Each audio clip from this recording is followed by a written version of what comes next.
we're going to be in the book of Psalms. Book of Psalms, chapter 18, verse 2 is where we're going to be at. That's pretty much the only place we're going to be at this morning. Last time I had an opportunity to preach, I talked to you guys about the subject of where is God? And this morning the title is considered, what is God to you? What is God to you? This book, of course, most of, if not all of the books of Psalms are written by David. David was considered a man after God's own heart. He probably had one of the closest relationships that we know of, or at least maybe recorded, with God that a person could have. And that's an example of not just man, but of how, women, men, women, children, all of us need to try and grow and be as close to God as what David was. And it's recorded that he is a man after God's own heart. That's something that's hard to comprehend. It's something that's hard to duplicate. But it's still it's on us to try and make that happen in our own lives and our own workings.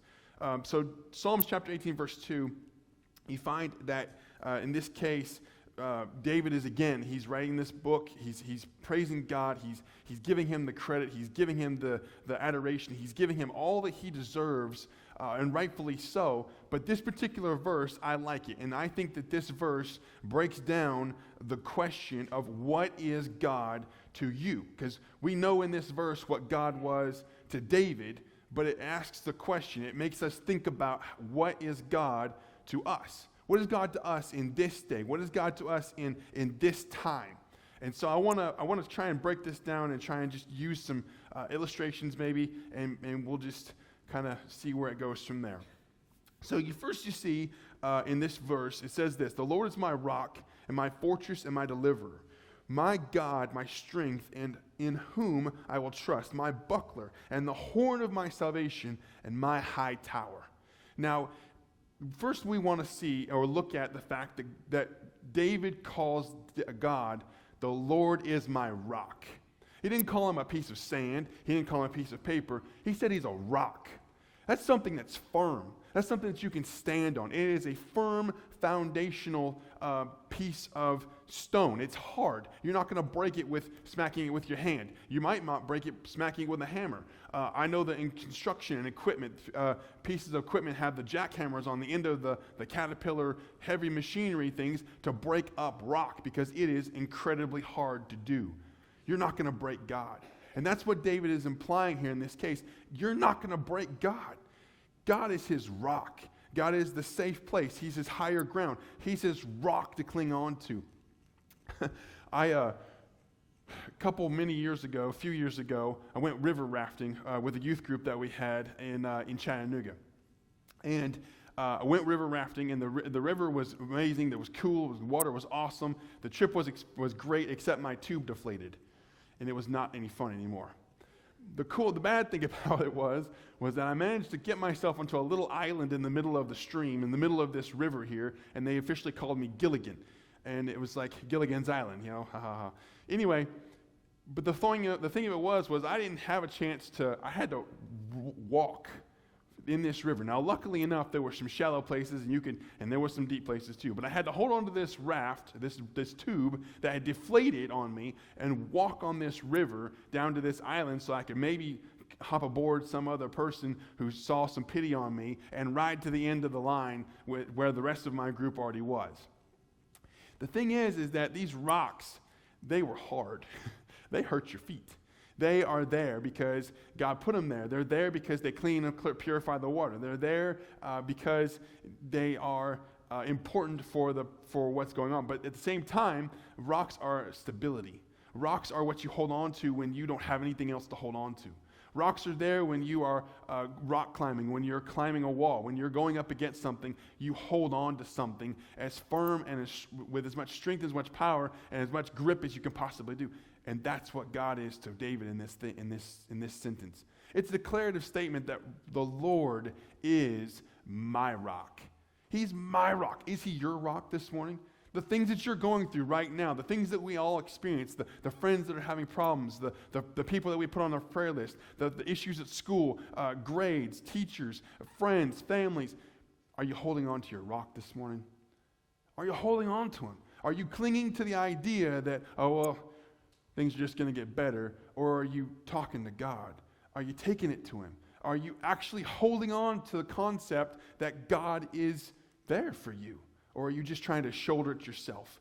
Because you will crumble unlike a rock. You will give in unlike a rock. A rock is what God said, or is what David said God was. God is David's rock. Is he your rock this morning? Is he your rock? Think about that. Now, I can't answer the question for you, but is he your rock? The next thing that we see in this particular verse is it says, God is my fortress. Now, I've watched a lot of movies. I can quote a lot of things. It blows Melissa's mind, all the silly, useless information that I can remember, but I can't remember a conversation I had with her 15 minutes ago. You can remember everything but what we talked about 15 minutes ago. I hear that often. But I don't know why I do that. It just happens. I don't know why. I'm sure you men out there, women out there, you probably have things that you remember and things that you forget, and that's okay. But I remember a lot of movies back in the day when you see the fortresses, like the Lord of the Rings, right? And when they're attempting Mordor, and the fortress is up there, and the mountain and the rock, it's all black and nasty and dark and evil looking. It's great because it builds up the anticipation in the movie. But that fortress is, I would say, similar to what David had in mind when he said he's his fortress. He's his fortress. Listen, things go wrong. Things are always going to go wrong. No matter how much you want things to go right, things are going to go wrong. But when it all boils down to it, God's there to defend you. That's what a fortress does. You don't go running back because you're coward. You go running back because you're smart. You don't go facing an enemy with 400 people and you versus them you're going to lose. But you go back because you're smart. You turn back to the Lord because you can't do it on your own, because you're smart. The Lord is your fortress because you go to him for your defense. You go to him to help you carry on. You go to him to help you overcome. You go to him when nothing else seems to be working. He's your fortress. He's your fortress against the enemy. Now, I hate to say it like this, but oops, the devil is your enemy. No one likes to talk about the devil. No one likes to talk about your sin. No one likes to talk about the bad things that happen to you. No one likes to talk about the bad things you've done. The devil will. The devil will hold it over your head. Satan will hold it over you like a carrot in front of a horse. Like a carrot in front of a horse. The fact that you've done this, and the fact that you've done that. And I've got a colorful past. You ask me about it sometime, I'll give you some details. Maybe not all of them, but a few. And maybe you guys will respect me a little more. Maybe you won't. I don't know. But the point is that respect from the devil isn't going to happen. Me telling you what I've been through in my life and what I've gone through in my life isn't going to change the fact that the devil's going to attack you for it. The devil's after you. The devil's after us. The devil's after anybody that has a checkered past, which, guess what, is all of us. Because we're human. We're going to make those mistakes. We're going to have those problems. We're going to endure. But you can't do it alone. That's why David said, the Lord is my rock. But not only that, he took it a step further and he said, the Lord is my fortress. Because when you're facing those 400 people, or when you're facing that adversity, or when you're facing those trials and you can't do it alone, you don't run away because you're cowardly. You run back to the fortress because it's what's smart. It's what's smart. It's the common sense thing to do. You don't take it on by yourself. You go back to where it's safe. And that's the smart thing to do. That's what David I think is what he's trying to say. The third thing we're going to look at is this. God is my deliverer.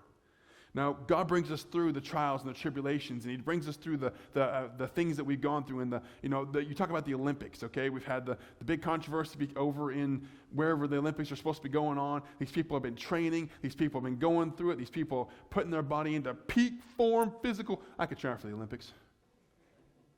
I could. You know what I'd be doing? Probably television remote. Television remote. That's what I'd do. I don't get to watch television anymore, but the point is that I would try out. I would lose. These guys would win, okay? And the reason why these guys are going to win, because they not only have their bodies in peak form, physical condition, but they have the experience to go along with it. Now, in my personal opinion, my opinion on this is that you're only as you're only as smart or you're only knowledgeable as the things that you've gone through in life. Okay? Somebody that's gone through a whole lot more than you, someone who's been places and done things, and if they say they go on vacation, they go to Paris, France. Well, you got to make sure that you see the Eiffel Tower, and you got to make sure that you go here and do this and do this. And if I say I've never been, well, then I'm going to trust what that person has to say because they've got the experience to go with it. Right? Make sense? God brings you through those things because he has the experience. And he's helped you with that, and he's given you experience because of the things you've already gone through. Now follow me here, okay? Your trials and your tribulations and the things that you've gone through are what's prepared you for what you're going to go through. Now, Melissa and I, we've had our fair share of things we've gone through. We've moved from, I took her to Kentucky with me when we moved. We moved from Kentucky here, and we faced some hardships while we were there. But you know what? The other day I was talking to her. I was messaging her we were texting back and forth. I was at work. And I was messaging her when I probably shouldn't have been.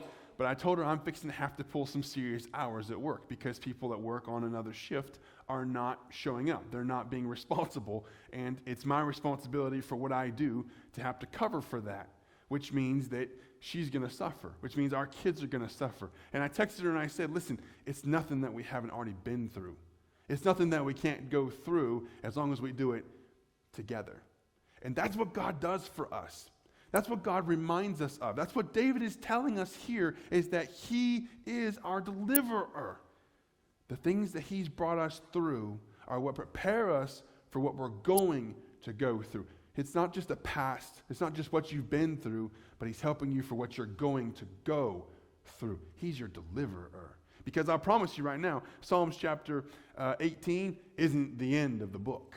There's a whole lot more chapters because David went through a whole lot more things. You think about it. He went through Bathsheba. He went through the death of his own son. He went through having to go against King Saul and back in 1 Samuel. And he went through the loss of Jonathan, his very, very bestest of all best buddy friends, who happened to be the son of King Saul. He went through all that. And then he writes here that the Lord is his deliverer. And guess what? He's finishing off the rest of the book of Psalms because he's going to go through some more. Listen, ladies and gentlemen, if you leave here today, at least be encouraged to know that God is your deliverer. Because he's not only helped you through what you've been through, but through what you're going to go through. Through what you're going to go through. The next thing that I want to point out to you guys is this. And that God, David says it like this. He says, the Lord is my rock. He starts listing these things. He's my rock. He's my fortress. He's my deliverer. But you know what else he says right here? And I love this. I get kind of crazy about it. It like makes me all bubbly inside. Like if I drink that sparkling water stuff, like that sparkling water. He says he's my God. He says God is my God because it's personal to him. Because it's something that he loves knowing. It's like I have a brother. I love that my brother is my brother. I love that my sister is my sister. I love that my wife is my wife because she's my wife. My kids are my kids. I helped create them. She gave birth to them. I caught them. They're my kids. Ain't nobody else's. And you know what's cool about it? Is that God to David is his God. It's his personal relationship with him. The question I have for you this morning is, how personal is your relationship with God this morning? Not just this morning, but for tomorrow or Tuesday or Wednesday. How personal is it for you with him?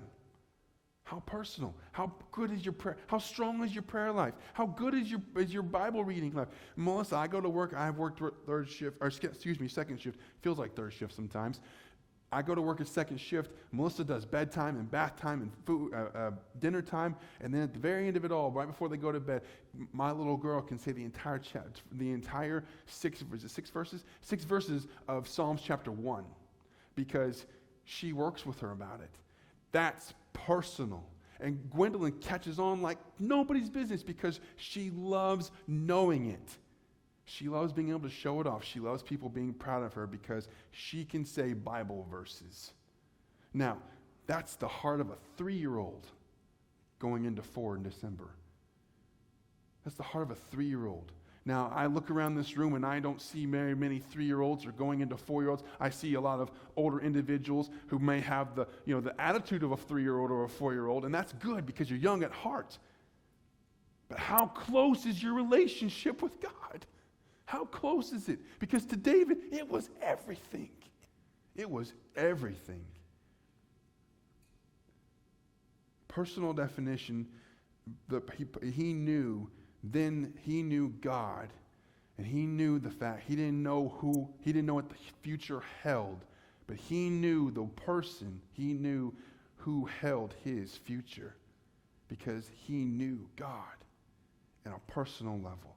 He spoke with him, he talked to him, he loved him, he wrote about him, he read it, he did it all. He didn't do it for his own personal glory. He didn't say, you know what, I love thee, David. No, he said, I love thee, O Lord. It's personal. How personal is your relationship with God? How personal? What is God to you? Because to David, it was personal. Next thing, moving on in this verse, is this: God is my strength. Now, it may sound repetitive, it may sound redundant, and that's okay, because there's nothing wrong with the fact that David in this verse repeats himself. Want to know why? Because if it's important enough to repeat, it's important enough to remember. But God was his strength. David went through a lot.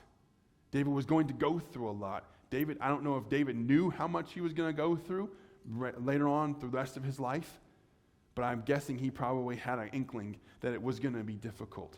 Listen, ladies and gentlemen, be encouraged. Be encouraged. Want to know why? Because this world around us is going crazy.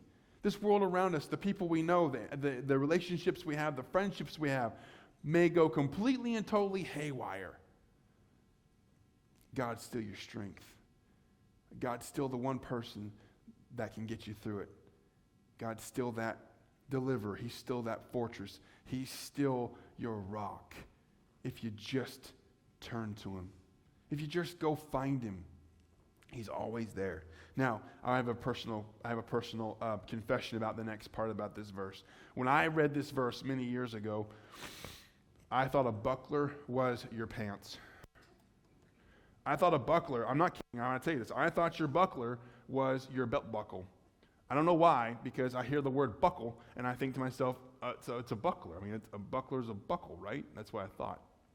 So I got to thinking, I know that it's not that. I know that it's a shield, but I didn't know that then. I know that now.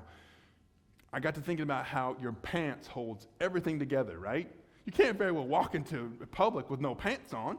And if you got to have a belt to hold your pants up, well, that's super important. Why? Because back in the day when they were going through all they were going through their fights and the battles and the people standing guard and stuff, well, they couldn't hold their uniform on without their belt. I don't know why I thought that then, but I guess it's kind of funny now, I suppose. But David calls God his buckler. He calls him his buckler. I thought it meant because he helped David hold it all together. David had a lot of reasons to go insane crazy. We all have a lot of reasons to go insane crazy. We all do. I got teachers in this room. We got retired teachers in this room. We've got bus drivers and machinists and mechanics, and we've got we got young adults going through new jobs, and a youth group kid who's fixing to go from he's going to be one of the mechanics. He's going to move up into the job to become a mechanic. You can't tell me that's not going to be tedious work. A really good reason, because if he gets it wrong, well, guess what? He's going to get blamed, and that's a real good reason to just go insane crazy with pressure and with going insane crazy with stress and anxiety and all that stuff. But you know what? God is his buckler, because I thought it helped him. I thought God helped David hold it all together. And I think it makes sense, but that's just me. But in this case, he's his shield. A buckler is a shield. Now, think about this for a second. You can't very well go into the army or go into the war with your sword drawn and nothing to protect you. What kind of sense does that make? You're the first person someone's going to go for. You're the first person. If you guys got the lousiest warrior in your army camp is going to go after the one guy who's not carrying a buckler. Think about that. Want to know why? Because he's going to have bragging rights at the end of it all. You see that guy over there? I got that one. He wasn't wearing a buckler. He didn't have a shield with him. You got to have a shield. That's what God is. That's what God was to David. That's what God is to us. The Bible tells us that the devil, Satan himself, is going to fling fiery darts at all of us. Fiery darts. Want to know why? Because we all have weaknesses, and we all have temptations, and we all have things that we're going to fall and falter to. The last thing, two more things real fast. And that is that God is his horn of salvation. God is his horn of salvation. Now, I think of horns, I think of those like your Ram trucks, with the big old honking horns, the emblem with the big old horn thing. You know what that is to me? I don't think of the animal, I think of the horns. Why? Because the horn, in this case, is something powerful. It's something that exemplifies strength. You don't see a ram go running into a wall with no horns on his head. Why? Because he's going to get a big old honking concussion.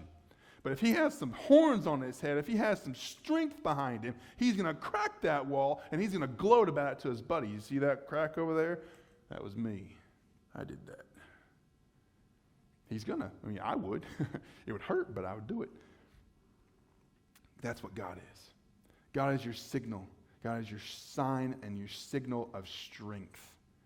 Okay? That's what you wear. That's what you tell people. That's what you are when you exemplify Christ in your Christianity, in your Christian walk, in your Christian faith, in your Christian prayer life, in your Christian Bible reading.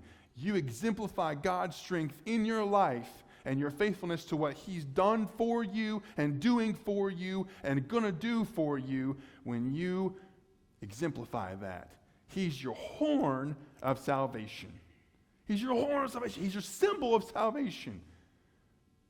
And in my reading of this, my interpretation of it, that's what we are when we proclaim and we walk and we talk as Christian individuals.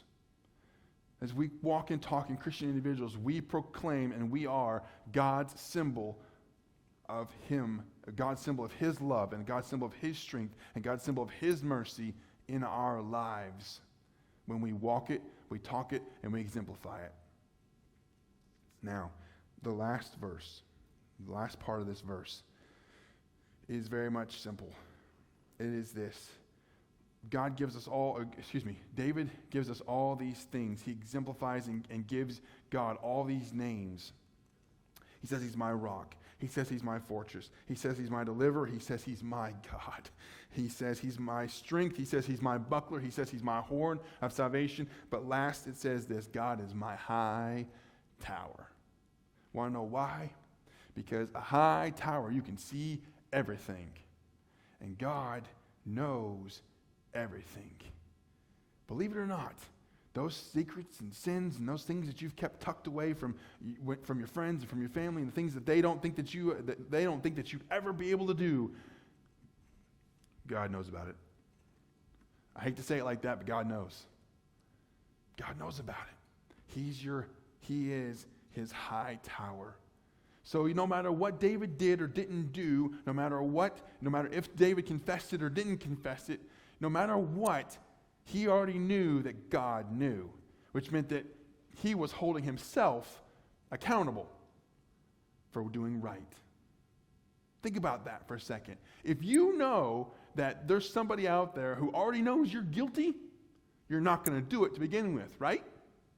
Make sense? If someone else, if somebody's in a window looking and watching you, and they're videoing every aspect of your life without you ever even knowing it, but except this case, David did know it, would you do the things that you do, or would you hold yourself accountable? It's called integrity.